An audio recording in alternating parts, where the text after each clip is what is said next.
Afrika Mashariki, tuwezeshe kuishi kwa amani, tutimize na malengo yetu. Jamhuri yetu sote tuilinde, tuwajibike, tuimarike. Umoja wetu ni nguzo yetu, idumu jumuiya yetu. Let's remain standing for our prayer. Allow me to call Alice.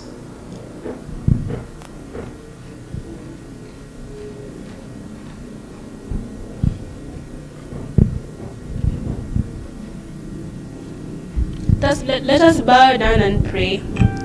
Almighty Father, we thank you for this wonderful day. We thank you for the gift of life. This is a gift that not everyone is able to receive, but because of your great mercy, your love, and your kindness, we're able to see it. Lord, we invite you into our presence this morning. We invite you into our lives and to our hearts, that you may take control, because we know that with you, everything is possible. And Lord, we pray that even we also take care of even those people who are traveling or people who are commuting to work. We pray that you may take care of this country as well in large. We pray for peace.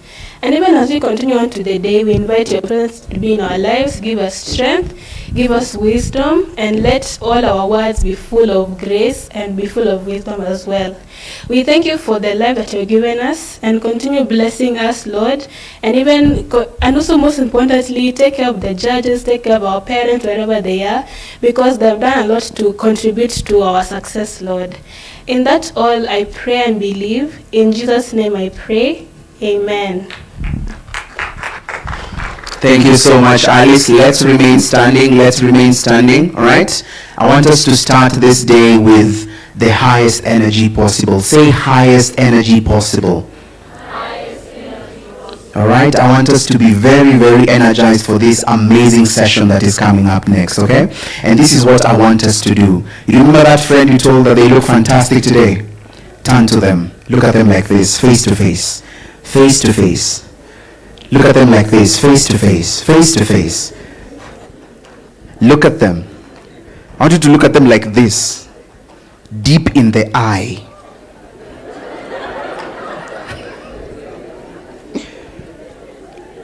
You're looking at, hey, I know this is really hard for the boys in here. This is so hard, I swear.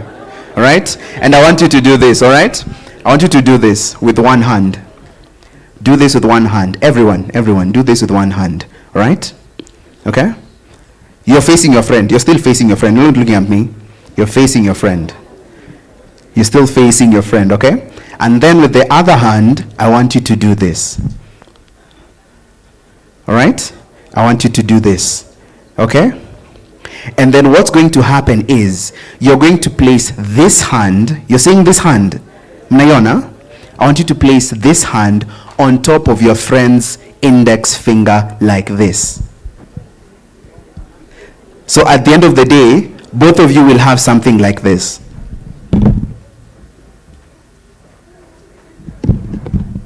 Are we ready? Everyone has done that, Cindy? Ah, good. They're good here. So, this is the game. On the count of 3, you're supposed to grab that finger. And you are not supposed to, you're supposed to ensure that your friend does not grab that finger. Are you ready? Are you ready? All right, silence for this. Silence for this. All right. Fantastic game invented by the Egyptians in 1446. I was there, I saw. So I know. So they even told me they require silence. So silence. All right. I'm going to do it very fast. I'm going to say 3, 2, 1, and then you grab it. All right? Are you ready? 3, 2, 1. Oh my God, no one caught the finger. Oh, I'm seeing some winners here. Ah, others there. Bakari is noting down. Now I want to pay a sausage. All right? All right? Let's assume that was a dry run. Cindy, you've just learned the game. Let's assume that was a dry run. Cindy, Turn to your friend again. Turn to them again. Tell them this time I'm going to win. All right? Let's do it one more time. All right? Remember rule number 1, silence. Pin drop silence. All right? 3, 2, 1. A round of applause for all of you. A round of applause. Good job, everyone. You may now take your seat so that we can be able to begin this session. Thank you so much for being here and for allowing yourself to be part of such an amazing experience, the YSK 8th National Science and Technology Exhibition. My name is Omar Ahmed, and I'm going to be moderating for you guys today. Are you welcoming me? Are you welcoming me? Can I hear a yay? Can I hear a whoa? For the ladies, a yay. For the men, a whoa. Oh my God, Vanessa, give someone strepsils on this side. Someone, all right? No, it's just on a very light note, all right? So we're going to be having a very interesting session. Say interesting session. We're going to be inviting someone very special up here to talk to us about something we call online safety. Say online safety. Let me just see by a show of hands, how many of us are on Instagram here? Usidanganye. Don't lie. All right? Interesting. Very good. All right, let me see. How many of us use WhatsApp on a daily? A very huge number. A very, very huge number. How many of us are on TikTok? Almost everyone. All right? Interesting. How many of us prefer using Snapchat? Okay. So at least each and every single one of us has interacted with the social media platforms, right? And that is why we have this session today. And to lead this session, ladies and gentlemen, all right, I'm going to say a few things about her. And yesterday and the day before, we practiced with Karaigani, and we said we're going to be doing the Yes, all right? So allow me to just say something small about Rosebella. So she's a former teacher. She is the head of the Learning and Development Department at Mtoto News. She's a doctor. She's an engineer. She has her own organization. And she is going to talk to you guys about online safety. So ladies and gentlemen, put your hands together for Rosebella and JJ. Karibu sana. She's going to tell us if she's actually a doctor or which kind of doctor, because is it the doctorate one or the one who pierces people at the place, right? Karibu sana. Thank you. Good morning, everyone. Good morning. My name is Rosebella. No, I'm not a doctor. Omar has a way of always introducing me as a doctor. It means he visions me becoming a doctor. My highest qualification in education is a master's degree. And I think one thing that he has said that is true is that I was once a teacher. But they also say, once a teacher, always a teacher. Yes. Now, I want to welcome all of you to this conversation. I want us to have a conversation, okay? And we are going to look at what the digital space offers, and if it is safe, and what we can do to keep ourselves safe. And if it is keeping us safe or unsafe, how is it doing it? Okay? But before then, I want us to start with something small, okay? Now, we are going to sing a very common song. I know majority of us are not children, isn't it? But we have interacted with children, right? And you know that song that goes, the wheels of the bus go round and...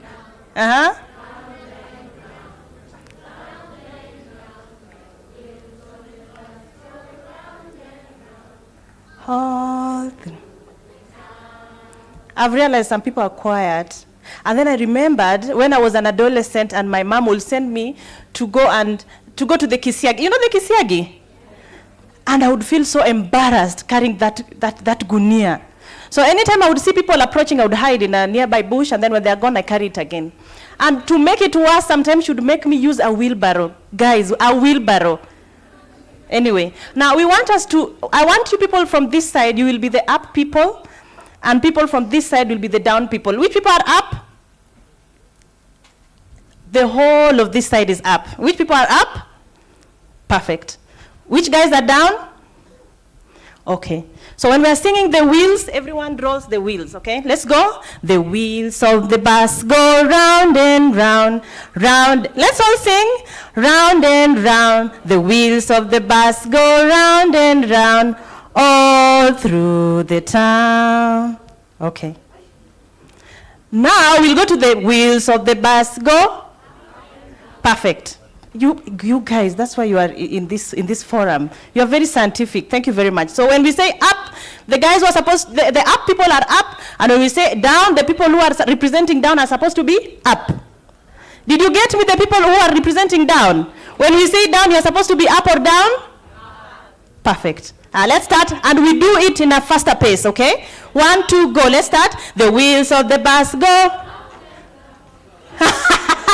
Good job. Let's start again. The wheels of the bus go and down, up and down, up and... Guys, come on. When we say up, up. When we say down, up, okay? All right, let's do up and down alone. Up and down, up and down. Guys, down, down, up. That is down. Up. Down, up, down. The wheels of the bus go up and down, up. Well, the energy is here now. Now we are going to start with my presentation. I would like to ask that the presentation is projected.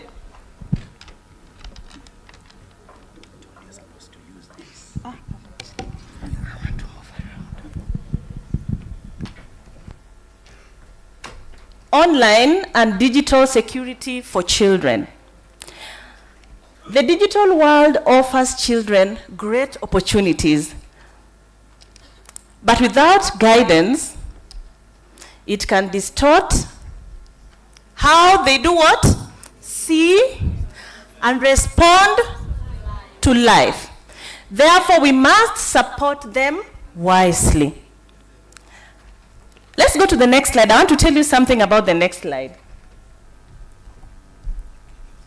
Thank you. Now, if you look at the end of the slide, what is it written? Made with Gamma. I intentionally generated my slides from Gamma so that you are able to understand the importance of technology. Gamma is an AI tool that is used to create slides. So you can benefit from technology as much as it can damage you. Now I want us to look at the dangers or the risks that we are exposed to by technology by looking at it from the analogy of the digital tree or the tree of digital risks. Now we are going to understand this tree, which is a conceptual framework illustrating how the digital world impacts young people, particularly teenagers, which is majority of us, during their formative years, and it highlights the interconnectedness of systemic issues, developmental stages, specific online risk, and their resulting emotional and behavioral outcomes. Okay? Now, the tree, as we were taught, has various parts, isn't it? We have the root, we have the trunk, we have the branches, and then we have the leaves. We are going to look at the representation of all those while mirroring the risks that the online or technology exposes children to. Kindly, let's go to the next slide. I'm not very good at standing at one place. I would like to ask Omar if I can get the other microphone. Now, let us look at data. I saw people with phones. I'd like to ask one person to Google how many children are in Africa. How many children do we have in Africa? The first person to give us an answer, I know, is going to get something. How many children are in Africa? This is not limited to the children only. Yes, we have an answer, yes. More than?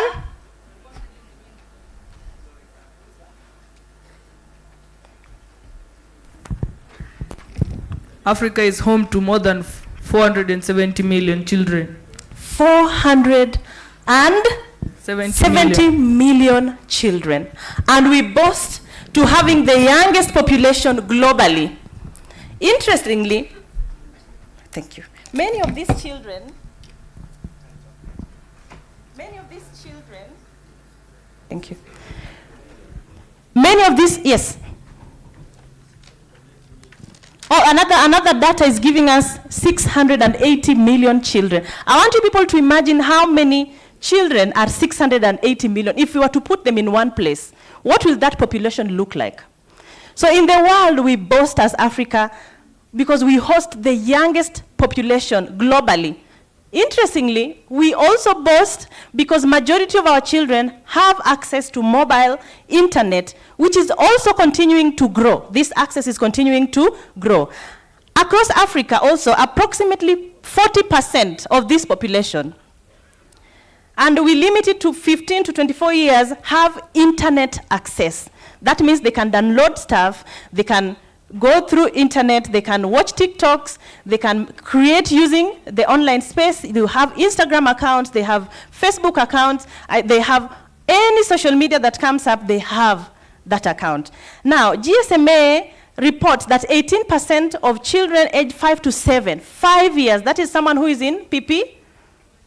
In fact, it is below PP1, isn't it? It is that 5-year-old, that, what do you call it, the lower class, the play group. That child already has access to mobile internet and is continuously using a telephone somewhere.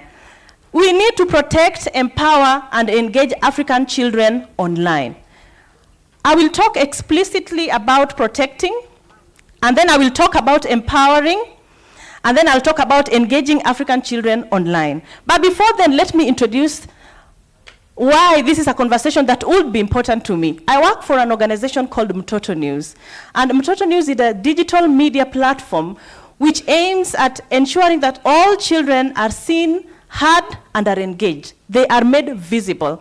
Now, visible does not mean I see you, then I take a photo of you, then I share with other people, which majority of people do. It means you are given a platform to be able to talk about issues that are close to your heart and that affect you as an individual, and that your opinion should be valued in conversations around.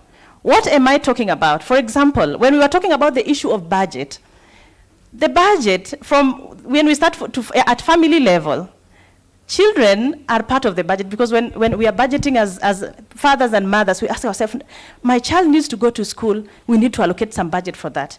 This child needs to eat, we need to allocate budget for that. That means the child is part of that budget.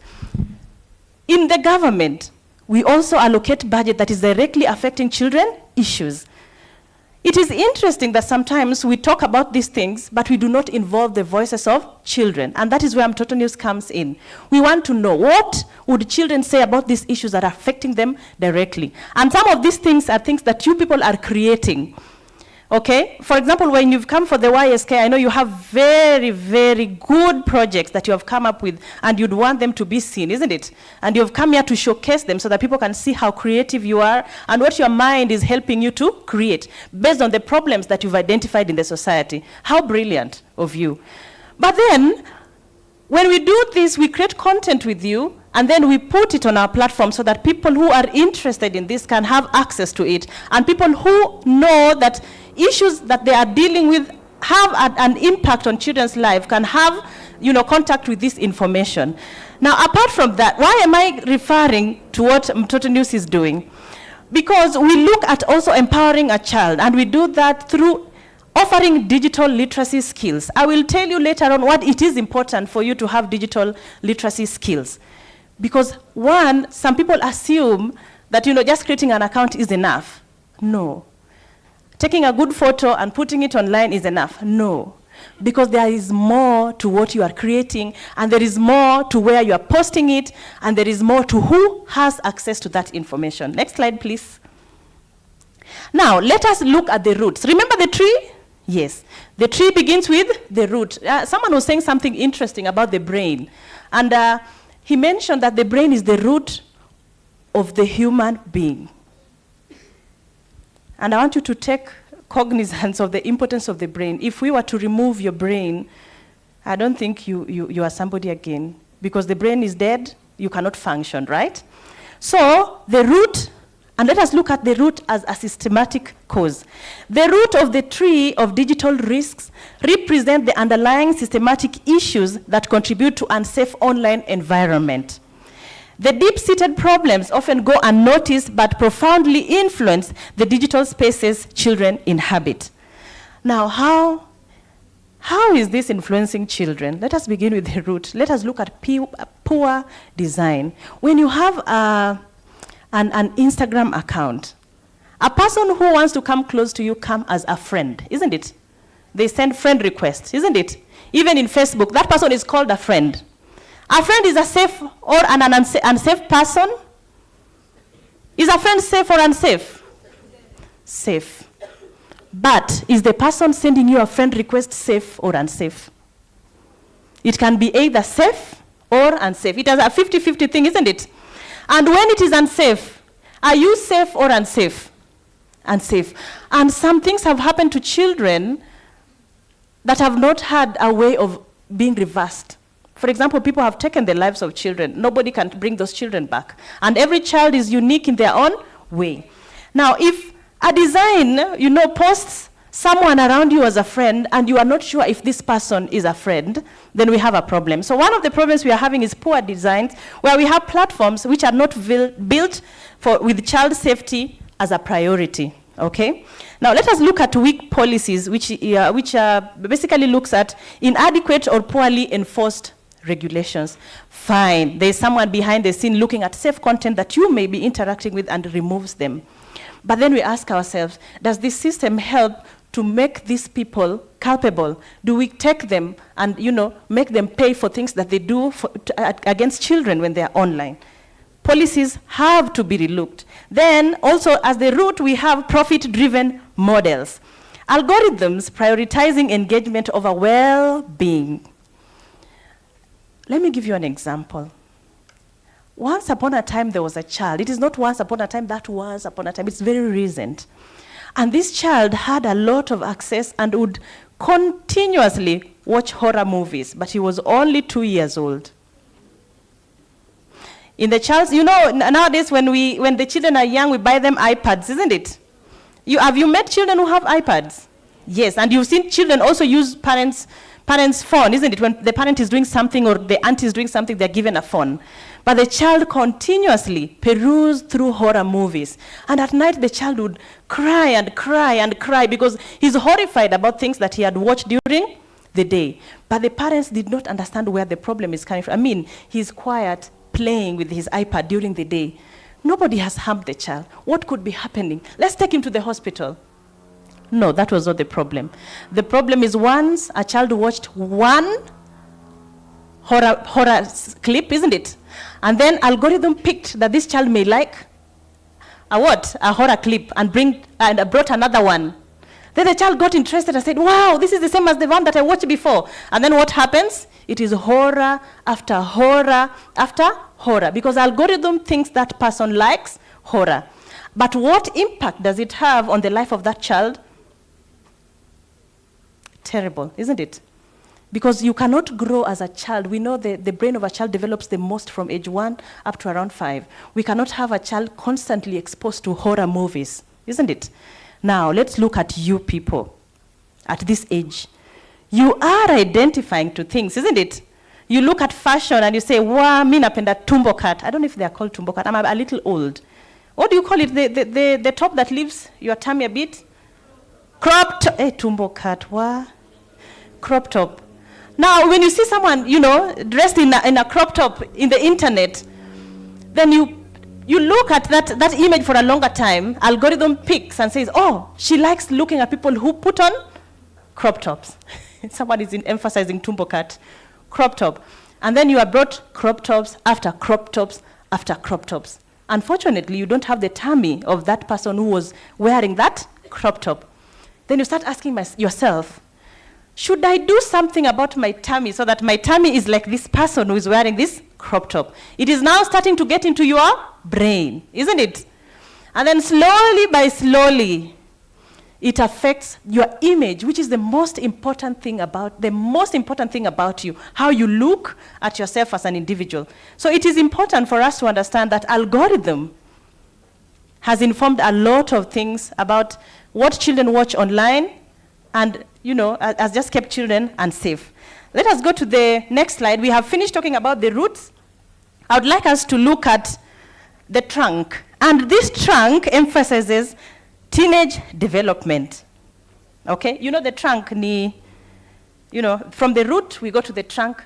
Yes, someone has called it a stem. Now, at this age, you are seeking independence and autonomy. You seek desire for affirmation and belonging. That's why you believe so much in your friends. You say, oh, my mom may not understand me the way my friends understand me. Sorry, she does. Sorry to blow your bubble. And then you also have increased peer interaction and social validation. You like it when people say, wow, your dress is so nice. Wow. Oh, the work you did in class is so nice. Oh, wow, you are always so beautiful. You seek so much to identify with other people. But what does technology provide? Your environment has stopped being small, where you had your family and school alone. You have been exposed to the entire world. And the entire world is now criticizing what you like, what you are, and what you don't want to be, and may force you to be something that you do not want to be. So digital spaces have become crucial arenas for self-discovery and social integration during adolescence. Children have joined groups that have talked about very toxic people or toxic things. We have also had children join groups that have talked about very purposeful things. So you need to be, empowered enough to know when and what to access. Let's move to the next slide. We look at the branches. This is the most interesting part.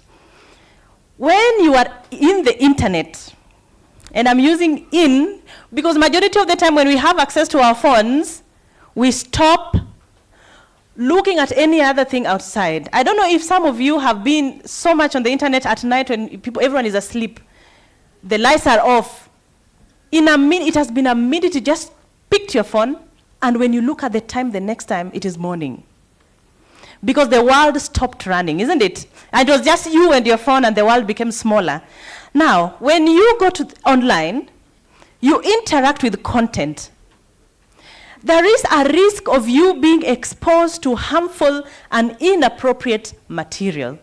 Now, the other time I was discussing with a friend of mine about what is inappropriate and what is safe. And then we reached a place where we were saying, why is it some products are labeled not for use for any persons below 18? Why do you think this is said? Omar, can you help me get answers from why do we say not for persons below the age of 18? There.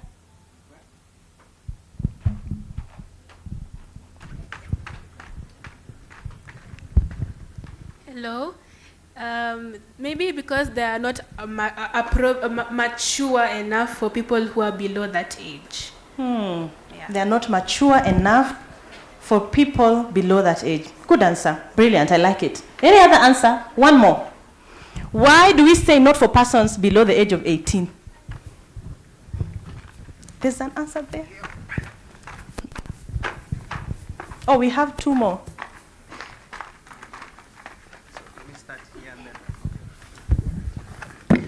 Okay, thank you.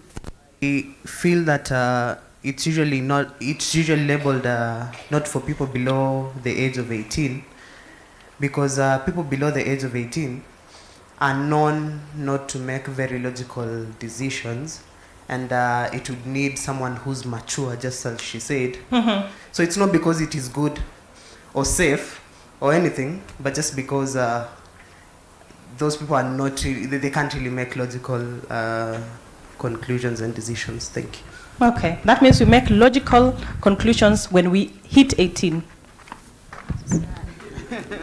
Why did you people laugh? That is the interpretation, actually. Yes. Because the brain is not successfully matured and it's easy to get addiction. And once the addiction, it will be very hard to avoid. Thank you. Thank you. I like the statement that she finishes with. Once you are addicted, it is difficult for you to avoid. We have one more answer here.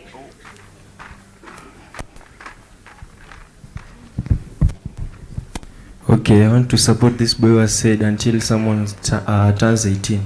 You know, when you turn 18, it is recognized that you are legally an adult. So, first they don't want to harm the children because it can destroy their mental growth when they use the drugs, and also it is a restriction from the government. So when someone turns 18, then he's allowed to use, even if he's not matured, but he's recognized as an adult. Thank you. Brilliant.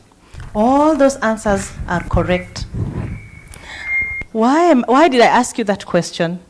Because our conclusion was the content, whatever is being sold, if it is an item, whatever it is that is supposed to be for someone that is beyond 18 is not safe for a person who is above 18 either. It is not safe for anyone. If it is alcohol, it is not safe. Even when you are 18 or 20, it still has the same impact. The only problem is that the brain is not as developed as it should be for you to be able to say, okay, this is now enough. We assume that when you are 18, it is now, the right age for you to be able to say, I can stop it. I can know that this is enough for me. Unfortunately, that is not it. You need to become a person who, even in adulthood or in childhood, you are able to know when something is safe or is unsafe for you to be able to stop it, okay? Now, why did I talk about this issue of, the age and the content that you interact with? Because we are in a place where everyone is selling online. Everything is done online. People are speaking online. People are venting online with their heart, isn't it? Have you seen people venting online when someone has hurt them? They're not looking for an individual to talk to. They come online and they say, I'm making this video because I'm terribly hurt, and I want you people to... I don't know if you understand the danger you are exposing yourself to, because the comments that are going to come from all spheres of people. Someone is going to troll what you are feeling. Another person may empathize. Another person will feel like you are being a child. And because you are looking for validation online, there's a very high risk of you being in more danger when you expose yourself online. So I want you to understand that 18 may be the age when you'll be told you can do these things. But I need you also to understand that it is never safe, whether you are a child or an adult. We go to the second branch, which is contact. I had talked about how the world of the child is changing. Who are you getting in contact with online? Who is your friend? Who is that person you are calling your friend online? Do you know them? Do you? Some you know. Do you know everyone who is your friend online? Let me tell you something. Sometimes you find a request from the US, and you're asking yourself, why did I get someone? Because I don't know anything or anyone from the US. Why did I get a friend request from the US? Because of the content you've been perusing through, and then the platform that you're using, if it is Facebook, thinks, okay, there's this person who is in the US who looks at the same things that this child looks at. So this person may actually like this person because they like the same thing. But this person may actually be very unsafe. We've had people come from the US to harm children in Africa. Have you heard of them? Because they have been given contact by algorithm on what children are watching, and they have been able to tweak themselves to form a safe space where children will ask for friend requests from them. Let us look at the next one. Conduct. When you go online, you are exposed to bullying, exclusion, or risky online behavior. There's a time, I know you've seen children are creating content, isn't it? When you are on holiday, when you go home, I want you to go and look at the comments that are under every person's, content that they have created. If it is something someone has commented about, and see, the kind of feedback that people are being given. Oh my God, you are exposed to people who are toxic and who are hurting inside, and they are pouring that on you. Okay, so it is the online space offers, exposes you to people who are not well mannered, people who are not well raised, and these people can cause a lot of harm to you. And I know I can give tons of examples of people who have been harmed by people they thought would be friends to them online.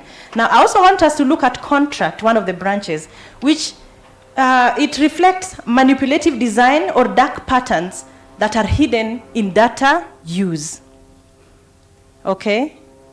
There's behind every beautiful app that you come across, behind every game, there is something. I always like calling it someone because I feel like the intelligence is continuously improving. Look at what AI can do now and what it has done.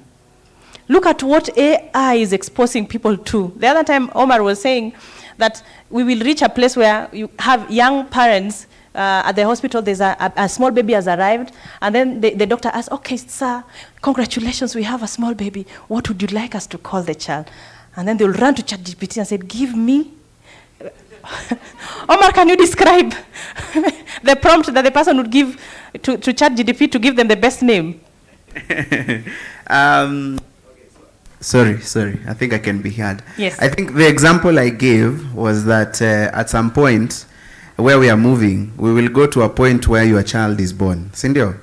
And then when the doctor asks you, wow, beautiful baby, beautiful baby, all right? What would you like to name them? And then you see a young parent going to ChatGPT, hey ChatGPT, give me a warm, cool, and trendy name to name my child. Alafu anaandika hapo chini, humanize. Wait to humanize, yeah. So that it does not give a name of a metal. Exactly. But so, it's human. Yes. We are becoming so dependent on the online space.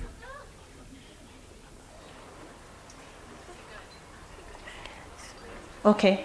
Omar is trying to tell me that I'm talking too much. Let's go to the next slide. I'll rush through what is remaining now. Oh, we didn't look at control. Now, do you have control over what you post online? I know you tell yourself, okay, and millennials inside here would agree with me. When Facebook came, we posted what we thought was the best thing you could post, what you felt at that time, and but now as adults, when Facebook reminds you what you posted back then, you ask us, was this me? And most of us are deleting. I want you to know that photo that you're posting today, that beautiful photo that you like so much, you may not like it when you're about 30. You look at it and say, wow, what was wrong with me? Why would I post such thing? That comment that you're putting there and saying, like now there's something trending called Aro. Kuminane supu. How is it completed? Aro kuminane. A lonely love, that one. Now people are creating content with it, and you are dressed up in your, beautiful cloth, and you're saying aro kuminane supu, and you're turning around.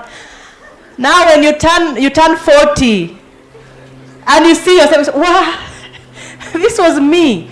But anyway, aside from that, aside from you regretting later on, I want you to know that you may delete, but you don't know the policy of that platform on matters deletion.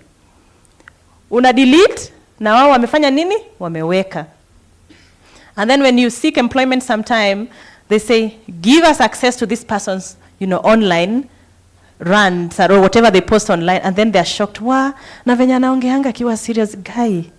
Hii ni kitu amepost. This person may not be safe for our organization. Anyway, let's move to the next one.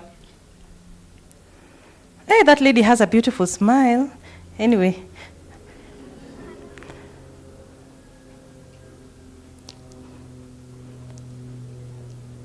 Thank you. Now, after the contact, the contract, the control has exposed you to this danger, what impact does it create in your life? One, you'll have anxiety and low self-esteem. In Africa, we believe that people who are fat, let me not use fat, people who are plump, is plump safe? Okay, people who are, that one, are beautiful, isn't it? But in Europe, you need to be extremely slim, isn't it? Now, when a child who is an adolescent identifies with that, and now they want to work so hard to get their bodies there, what happens? They become anxious and they develop a lot of low self-esteem. And if there's anything nobody should take away from you is your self-esteem. If you allow people to roll with that, you are in trouble. Because that is your light, that is your candle. You should walk proudly with it, okay? Then, it also creates digital dependency. Unajiuliza, sijaingia online kutoka morning, as if unafaa ni online ni kama chakula jamani. Leo sijaona simu yangu jamani. Guys, we cannot depend on the online space. In fact, a research was done recently, and children from the age of 5 up to around 9 are longing for their parents to provide for them the kind of games that they experienced when they were children. Now, we also have social withdrawal. We learn a lot from interacting with people. You cannot deny yourself that space. You need to interact with people so that you know how to build yourself. Actually, we learn a lot about ourselves from our interactions with people. Usipotoka nje mtu aseme kitu ikukasirishe, hautajua watu wakisema vitu kama hivi huwa anafanya nini? Nakasirika. Usipotoka nje mtu akuongelesha useme, "Hey, huyu ameniongeleshaje?" Utajua ni jinsi gani ukiongeleshwa utasikia vibaya. So you need to interact with people so that you have an understanding of yourself as an individual, and also you understand people, because it is outside there, it is in school, it is in the places that you walk around that you will learn about people and what kinds of people the world bring. Watu wako tofauti and they are very interesting. If you don't get exposed to them, you'll never learn how to interact with people, and you need to learn how to interact with people. Those of you who are sitting here are upcoming heads of department. There is a president here. There is someone who's going to be a vice president. We have permanent secretaries here, isn't it? We have people who are going to become big, big people in the world. You cannot be a big person if you don't know how to relate with people. So you need to get outside. You can't depend on your phone. And this is something that the online space is providing. Now, it also provides the risk of risky behavior. We have had people, trim children and sharpen them to become things that we don't understand. And I've used the term things strategically, because someone has changed from becoming a human being to becoming something else. There's a difference between a human being and any other thing. But the content you interact with, I think there's a friend of mine who was having a conversation with me yesterday and was telling me that there's a child who listens to content from someone who talks a lot about marriage and divorce, and that child has a terrible worldview of what marriage and divorce is. No, you have to make your own sound decision. Don't over-depend on what other people say. Then we also have reduced critical thinking. The brain, let me tell you a shocking, Omar, I'll finish. Let me tell you about a shocking revelation that was done by MIT. Do you know, did you people write composition? You did. If after you finished writing a composition, if someone asked you, what did you write about? You had an answer, isn't it?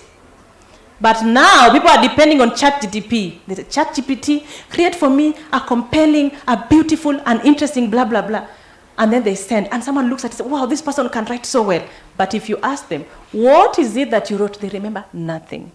Why? Because critical thinking has completely been distorted. You don't think on your own. You just depend on the online space and what technology offers. No. You have to curate things on your own so that your brain continues to develop. The brain is like a muscle. The more you strain it and give it a lot of tasks, the better it does what? It grows. If you let it lying, what happens? They become lean. Let's go to the next one. Now, I want to insist on digital literacy. It is important to know beyond what you can create or what you can interact with. It is important for you to understand the back end. What is it that is influencing what I am seeing? And we need an open communication so that we are able to create safe space for non-judgmental conversations. If someone opens up, you need to talk about these things, especially with a safe person. For example, you can have a conversation with a parent or a teacher that you trust, or a person that you feel is a safe person. And safe people can also be people you people are very good at picking the wrong safe people. So you need to be very careful who you pick as safe. You need to have a safe person you can have conversations with along, content that you create and what you are interacting with. And then you need to make intentional choices. Children must be taught to make conscious decisions about their engagement with technology and digital media, including when and how they use it. Next slide. Oh, we have a digital literacy training for children called Sauti Zetu. You can have a conversation with the person behind there to talk about. We also have a digital literacy for parents, and it is normally online. Oh my God, parents need to be empowered. Teachers who are here, please register for the same behind there. Now, let us look at personalized engagement and empowerment. We need to co-create agreements as families, as schools, as individuals. Create your own, agreements on how you're going to use the internet. You need to simplify terms, you need hands-on learning and boundary setting. The next one. Creating a positive digital environment. Now, beyond rules, cultivating an environment that encourages critical thinking, creative and community or family bonding, we can do this through technology, which is very vital. One, we need to be present. Guys, I've said no staying on your phone the entire time. Get out, okay? Get out. You need to get out. Then capture memories. Keep your memories. Prioritize shared experience over capturing everything on camera. It's not everything you put for people to see, okay? Then you need to explore and learn together. For example, you normally have video for entertainment in school. You must be experiencing some. You watch shows, right? Yes, that is part of the way we use tech. Then I need you people to be curious, but also cautious when you're becoming curious. Then you need to have trusted adults. Let's go to the next one. Now, I have takeaways and next step. This is the last slide. Ensuring children's digital safety is an ongoing journey that requires active participation and understanding. Active participation by you people and understanding from us as adults. Understanding does not mean agreeing with everything you say, guys. Okay? And anytime someone criticizes what you want or what you like, step back and ask yourself, why was it criticized? Don't jump and start saying, huyu anielewangi, hakuna mtu anaelewa, huyu anakuanga mbaya. No. A good person is a taught person. A person who is ready to learn. Now, I want you to initiate open conversations about online experiences as children and with adults. Okay? Talk about it. If you look at the people we've seen die online, they have had contact with people online. Watu wenye hawajui sometimes. Na hawa watu wametoka from unknown, wakakuwa personal friends, and they ended up killing these people. If you had conversations about these people, some people would have seen the danger from how this person converses with you, anasema nini, anaisema kwa njia gani, they'd be able to pick some things that children are not able to pick. Then we need to co-create family digital agreements and revisit them regularly. Talk to your family and let your mom and your dad or whoever is taking care of you help you to come up with an agreement that helps you to use the digital space well. Then actively participate in child's digital world and learn alongside them. I am talking to the teachers. And then advocate for stronger policies and safer designs from tech companies. Please, tech companies, if anyone is here from that organization, will listen to me. Let us put children in consideration when we are coming up with any technology or any app that children are able to access. And that brings me to the end of my presentation.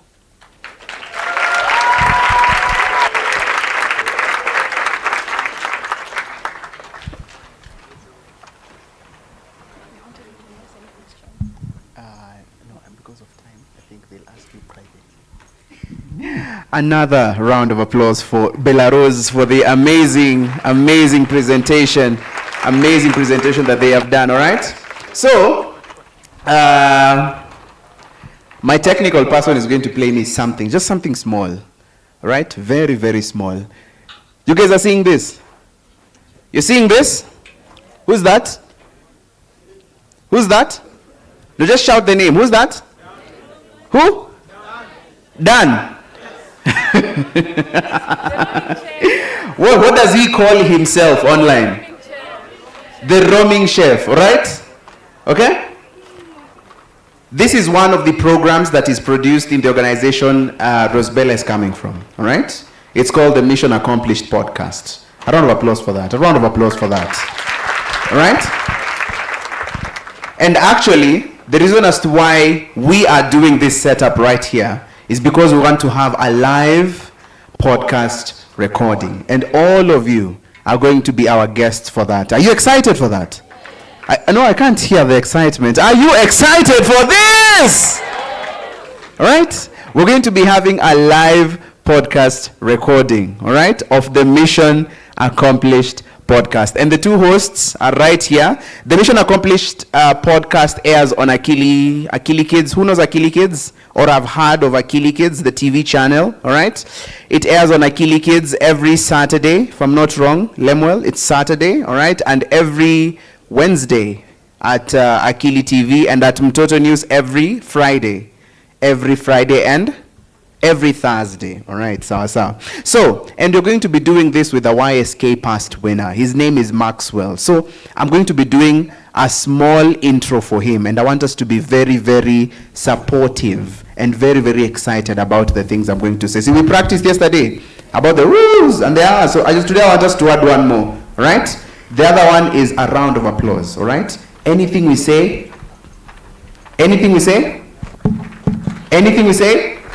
All right, awesome. Let's go. So, we are going to be doing the Mission Accomplished live podcast recording with Maxwell Opondo, the founder of Zero Bionic.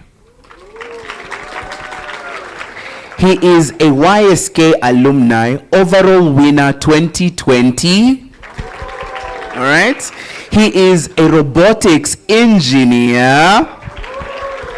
And he is going to be the second person ever to do a live podcast recording of the Mission Accomplished podcast. A round of applause for that. So ladies and gentlemen, put your hands together for Maxwell Opondo. Maxwell, thank you. Until he reaches here. Yes, Maxwell, taking his time to stroll around the aisles. He's not here yet. Here he is. He's coming. Finally. Karibu sana, Maxwell. You can have a seat. Hapo katikati. All right. Thank you. And now, I want to introduce the hosts of the Mission Accomplished podcast themselves, all right? So ladies and gentlemen, put your hands together for Lemuel and Tendo! Karibuni sana, until they reach their seats, all right? Awesome. And so we're going to be playing their intro, and then they're going to start this amazing podcast live recording. So when you see yourself on TV, you know it came from the YSK, the 8th National Science and Technology Exhibition of Young Scientist Kenya. Are you excited? Are you excited? Let's go.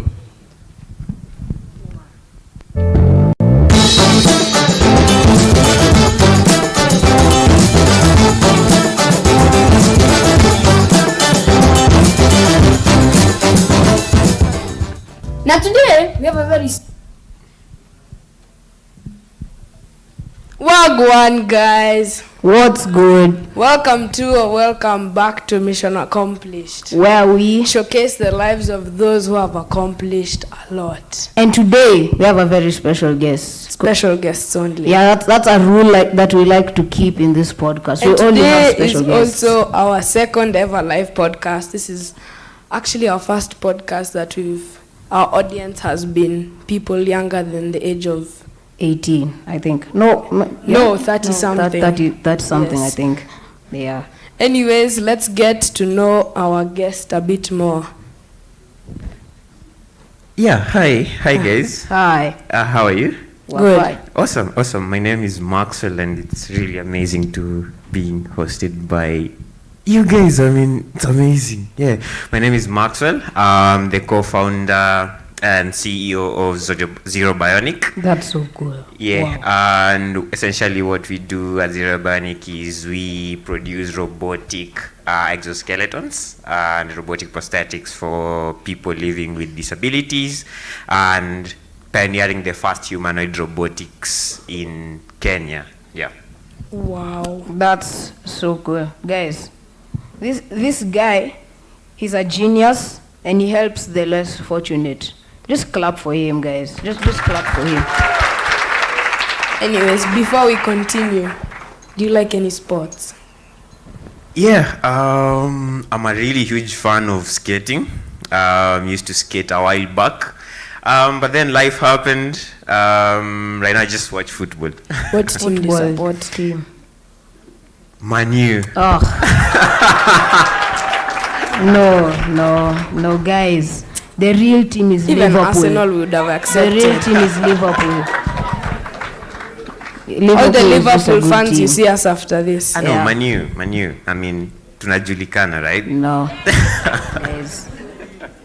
Anyways, what inspired you to do like the Zero Bionic thing? So just a quick background is I have been a mentor with Young Scientists Kenya for like the last 2 years after being a participant, and what essentially we do during these outreach sessions is we go to schools and then mentor kids on areas around STEM. I've interacted with a number of students who are at the exhibition right now. And during this period, I interacted with a lot of kids or students who are really brilliant, but then they are limited by having or being able differently. So I interacted with kids who some could not hear, some could not speak, some had motor problems, or moving was just really hard. So from then we decided to look into ways of actually actuating that without making it so traditional. So I have a background in robotics, and I was like, how can I use my robotics ingenuity to kind of help these kids or these students learn more easily, or just being integrated in areas of STEM where they are essentially left out.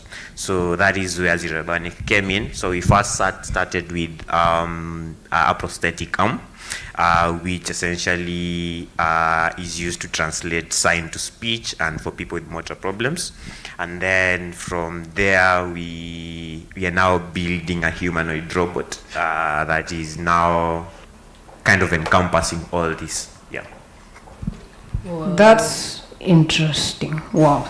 Yeah. So how did you feel when you first decided to start Zero Bionic? Well, the feeling is mutual, but then it was from this stage. I happened to have participated in Young Scientists Kenya back in 2020. The situations then were really crazy, as we can all recall. So pushed our project. At that time we were working on a vision system for security, and then pushed it to Young Scientists Kenya, and we were fortunate to have won the overall award. That put us in a trajectory of building. So there is a lot that comes with winning the overall award of Young Scientists Kenya, which I think a number of us know. Yeah. So the things that come with the award are, first you have you get to win 100,000 Kenyan shillings. 100,000. I was just right about your age.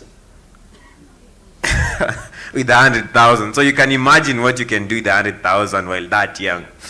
And then you get a fully paid scholarship to one of the best, not the best private university in Kenya. Who can guess which university is that? Exactly. You get a fully paid scholarship to Strathmore University to pursue any course of your choice, as long as it's a STEM course. And then you get to fly to Dublin to kind of experience now tech in a broader perspective. So while I was at Dublin, I saw a lot of big stuff that are being done by very young people. And I was like, why don't we now kind of embody this? And this is now the spirit that Young Scientists Kenya is bringing to the younger youth, or to the younger people at the moment. So winning was a lot, and it has really pointed us towards a direction that has been really amazing. Yeah. This is one of those rare times that I'm lost for words. You win 100,000, you get a fully paid scholarship, you get to go to Dublin. And I've not mentioned the industry linkages. You guys know the amount of partners or the amount of network Young Scientists Kenya has? That's crazy, guys. Yeah. That's so crazy. I can't even believe. Anyways, before we continue, guys, who would like to tell us what bionic is? If anyone guesses, you get a special prize. A very, very special prize. Special prize. If you guess what bionic is, without searching it up. No searching it up. Just any guesses, guys.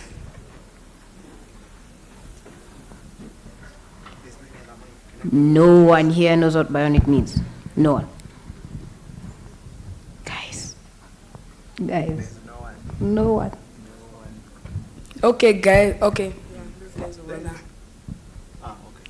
Okay, we'll start there.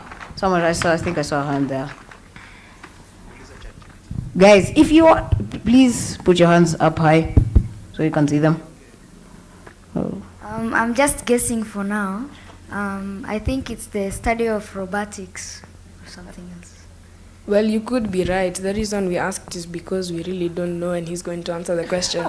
But because you answered, you will get an exclusive high five from him personally. No, guys, that's you know how rare that is. That's big. You're lucky. You're very lucky. You get a exclusive high five from me. Guys. That's wow. Anyways, let's confirm what bionic means. Interesting. I mean, that was an ambush. So bionics is essentially integration of hardware with human beings. So you see how you'd have a robotic equipment, right? And so integration of that robotic equipment with human beings is now called bionics. So what essentially you'd have is what is there is the normal prosthetics that you'd see that are not powered in any way. So that is a prosthetic, right? And then a bionic is an electronically powered integration robotic system with human beings. Yeah. That's cool. What was your greatest achievement with Zero Bionic? Interesting. So Zero Bionic to date has been, I can say, it's more of kind of garnering the amount of funds that have been raised to kind of push this initiative to a success. At the moment, we've done a cap of, I think, 1.6 million US dollars. Yeah. What? Whoa. Teach us your ways. Swimming in money. Wow. No, that's not my money, guys. Sina pesa. That is. Oh. It's a company's money. Makes more sense. But the 100,000 was yours. Yeah, that one was mine. That's crazy. If you may ask, what did you spend the money on? Well, we've not exhausted it, but then we are currently based in 4 countries at the moment. We are based in Switzerland, Rwanda, Namibia, Kenya, and now we are moving into Liberia. How old are you again? Oh yeah, I'm just 21. I'm turning 22, 19th of this month. Guys, imagine how much you can do if you start that now. He's 21 and they have a cup of how many? 1.5, 1.6. 1.6 million, not Kenya shillings, US dollars. That's crazy. Just to put that into context, $1 US is 126 Kenya shillings. So now multiply 126 by 1.6 million. That's how much you get in Kenya shillings. Guys, I need the calculator. Doing research. It was?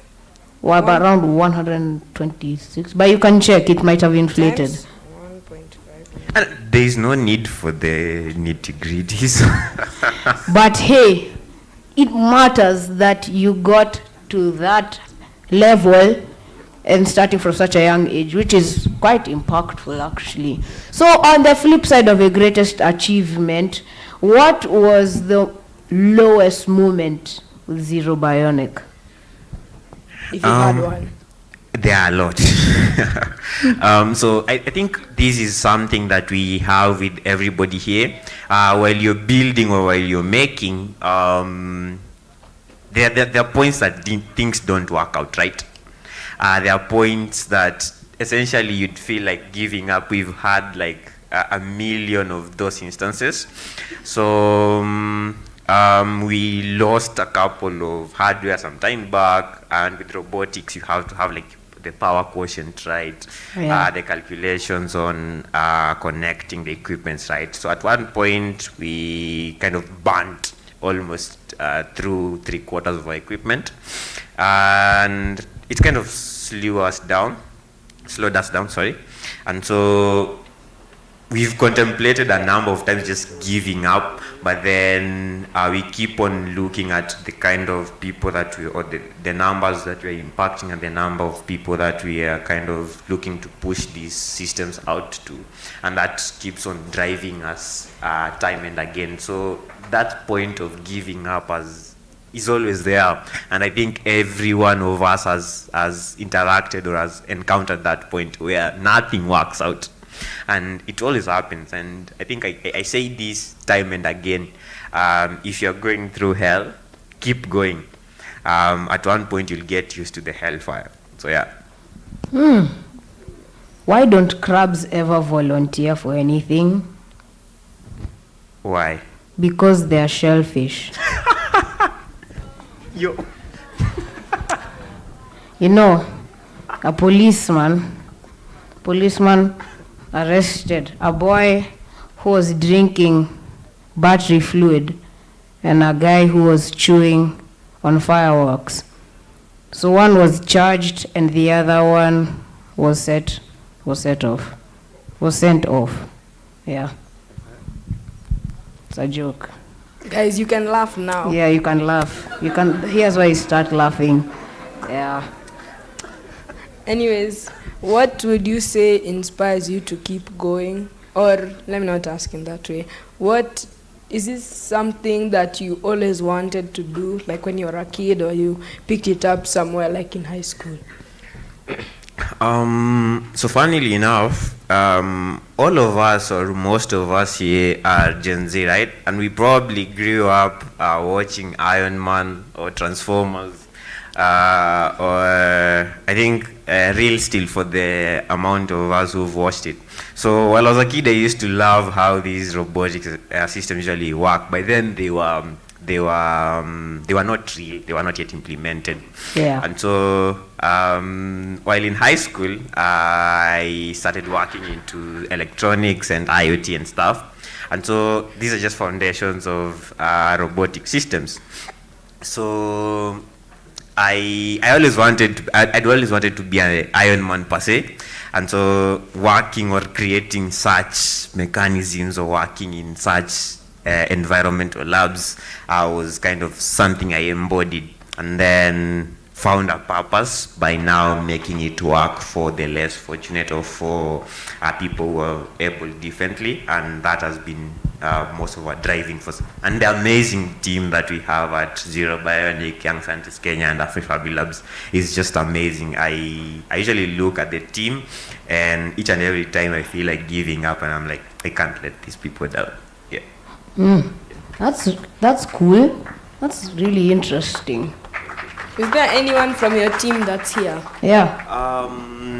They are not in the country at the moment. So, but one thing I'd love to share is that our labs are open at Westlands. They are called AfriFabi Labs. So if any of you guys ever wanted to kind of just pass by, see the robotic systems that we're working on, and just get an intuitive diving into robotics, it's very open and very free for everyone that is here. Yeah.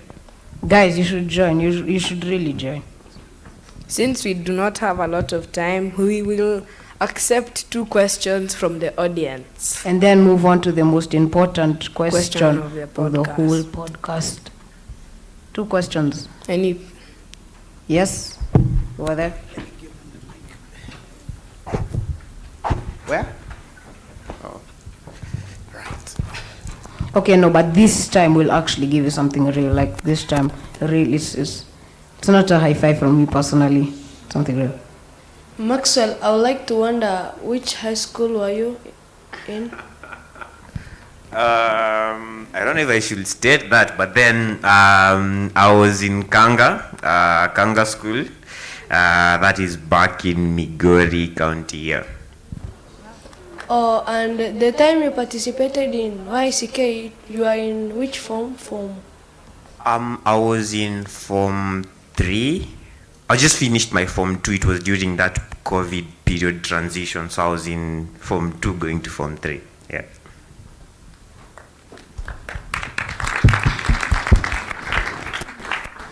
Okay, so you've said that you are 21 years and you're already a CEO. So are there challenges you encountered during your time, like? Challenges are there. Challenges are a lot. First things first is the whole ecosystem around funding in Africa or in Kenya as a whole is not that accommodative, and so you have to have like a lot of grit and a lot of will.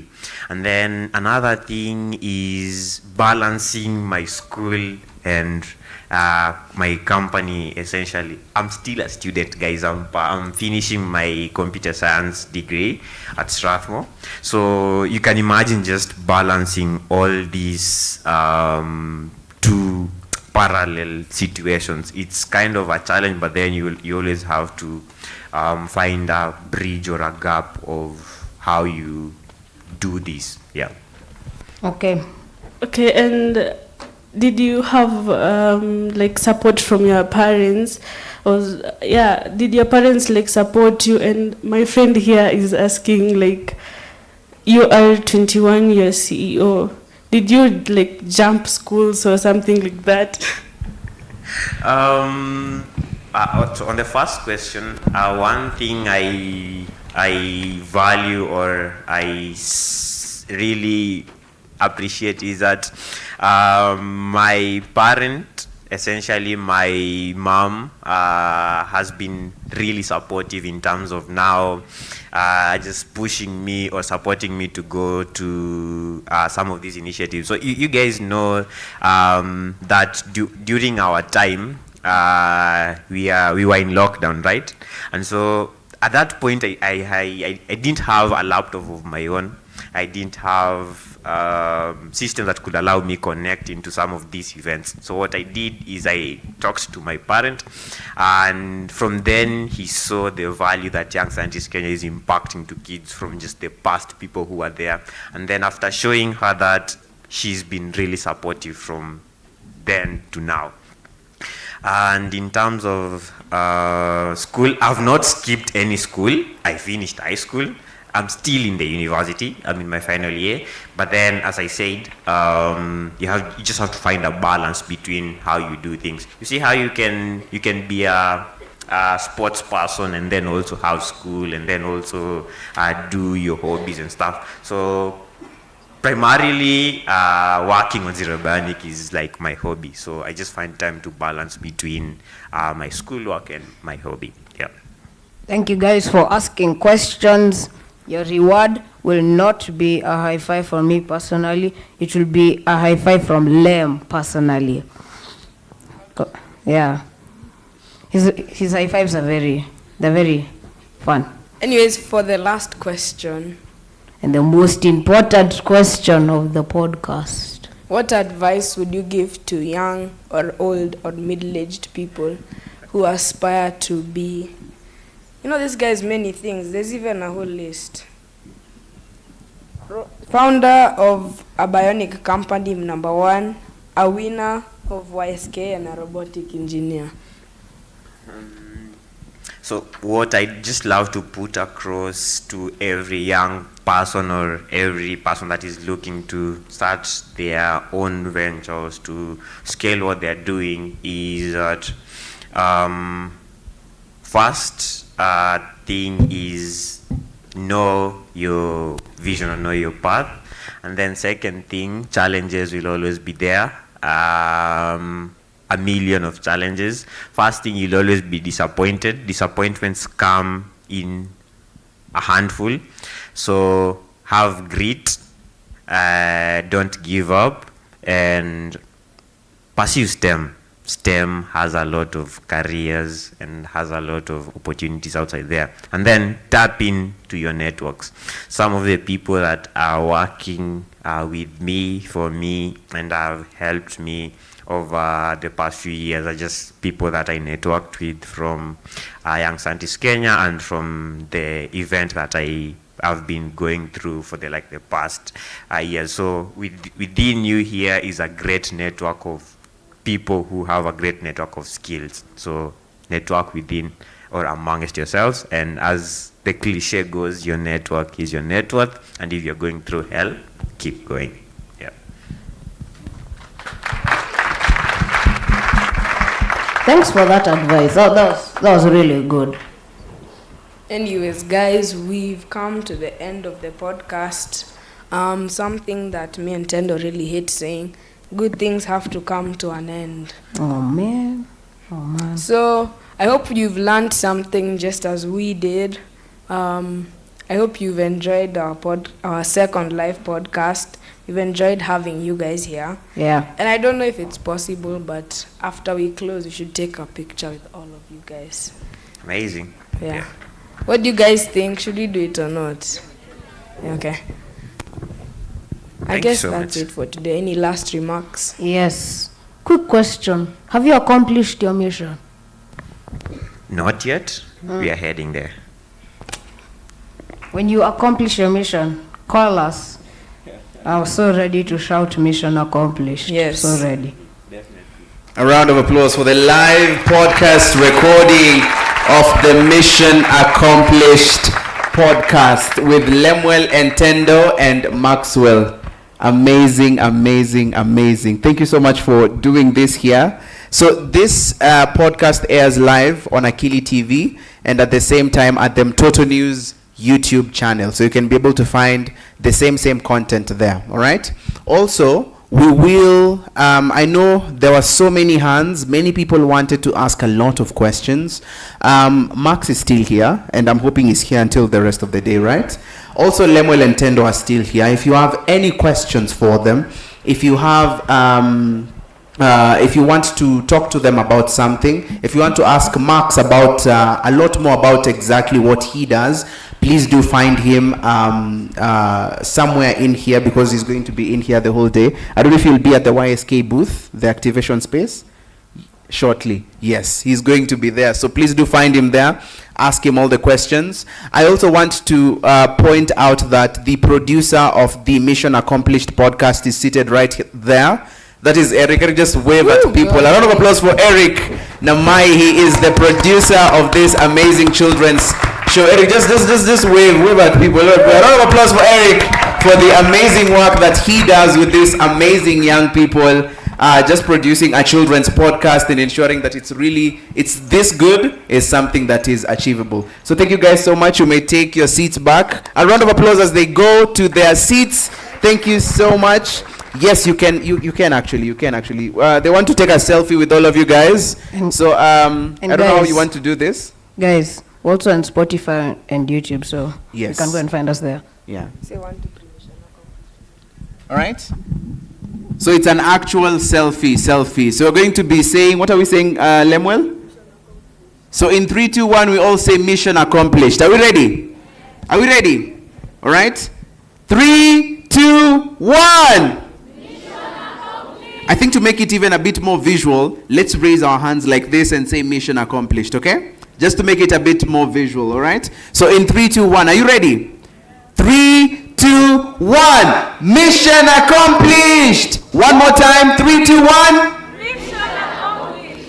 Awesome. Thank you so much. A round of applause for this amazing session that just took place right here. The second ever live Mission Accomplished podcast recording. Thank you so much, Lemuel and Tendo, for that amazing session. So at this point in time, I know it's tea time. Yeah. So we will be going to take tea, the same location where we took tea yesterday. All right. And then after this, we will be coming back to our activation spaces. Okay? The activation spaces, exactly where we have our projects, exactly where we have our amazing posters. That is where we will come back to. Okay? And yeah. Yes, so we will come back to our activation spaces, and then from there we can be able to be judged. We discussed that today is a judging day, right? It's a day for your projects to be looked at. It's a day for people to understand exactly what you are doing, all right? So kindly allow us all to go for tea. So let's all stand, let's all stand, let's all stand. Let's all stand so that we can end this amazing opening session for today. All right, awesome, awesome. Allow me to call again Alice to come and pray for our tea. And then remember, tea is only 30 minutes.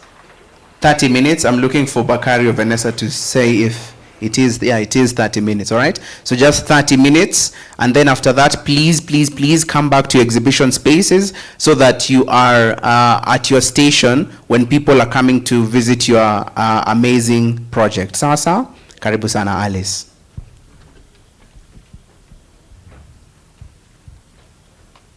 Let's all bow our heads to pray.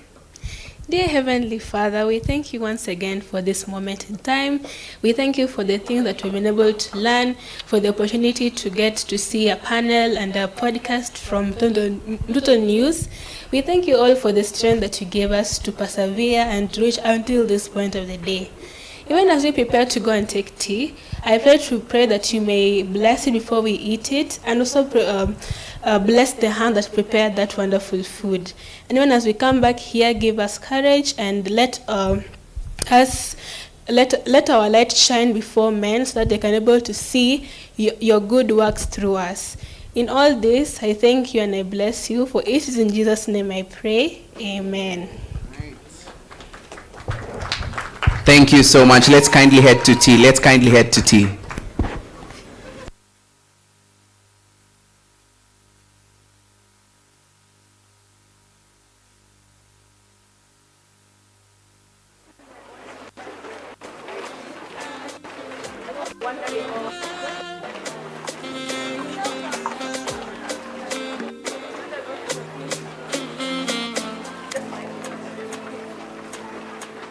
Right, an announcement. St. Angela's Nguvui girls to come where? Just come here at the front. St. Angela's Nguvui girls, just come at the front. Okay?